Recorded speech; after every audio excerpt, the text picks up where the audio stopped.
Okay. I'll tell the story about that one fallen. It didn't happen like that. We didn't, do anything actively. No handshake, no icy stare, grudging mutual respect. I don't even know which hand you would shake. Do they shake hands? It must be complicated. Anyway, it was like this. I was on the moon. I cracked a hive structure near Mare Imbrium, looking for a shrine, and they just swarmed. Ranks and ranks and ranks of thrall, pouring out between the columns.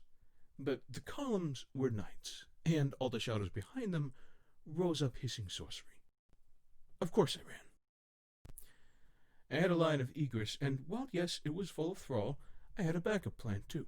I went up slope, took cover in the shadow of a crashed phaeton, emptied my machine gun, ducked down to reload, and saw her at the other end of the hall, killing thrall. A fallen in exile colors, bannered in the marks of a baron, though the flags were claw-torn and stained with hive ash. She was alone. I think she must have lost her crew. I didn't really have time to shoot her, and she didn't really have time to shoot me, so we just went back to killing hive. Knights pushed me out into the open, and back up the range to a high stone saddle in the shadow of an old interferometry array. It was good ground, so she came up there too.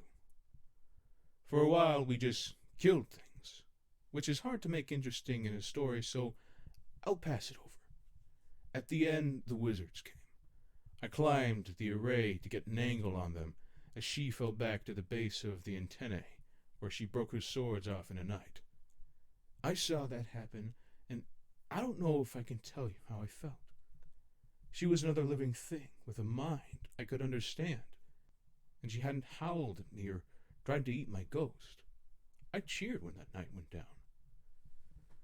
When I came down, empty on all guns, she was slumped against the bulkhead, staring at me with her tiny black eyes, ether leaking out of her like smoke.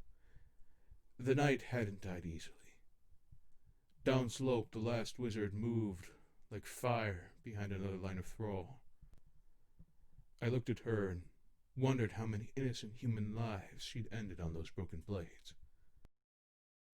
She did the strangest thing then. Took the last shock pistol from her bandolier and threw it between us, as if to offer it. When I went to pick it up, she tried to knife me, but she was slow. And when I broke her arms and opened her throat, she didn't seem surprised.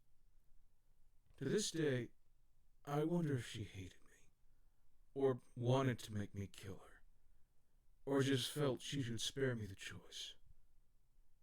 I did kill a few thralls,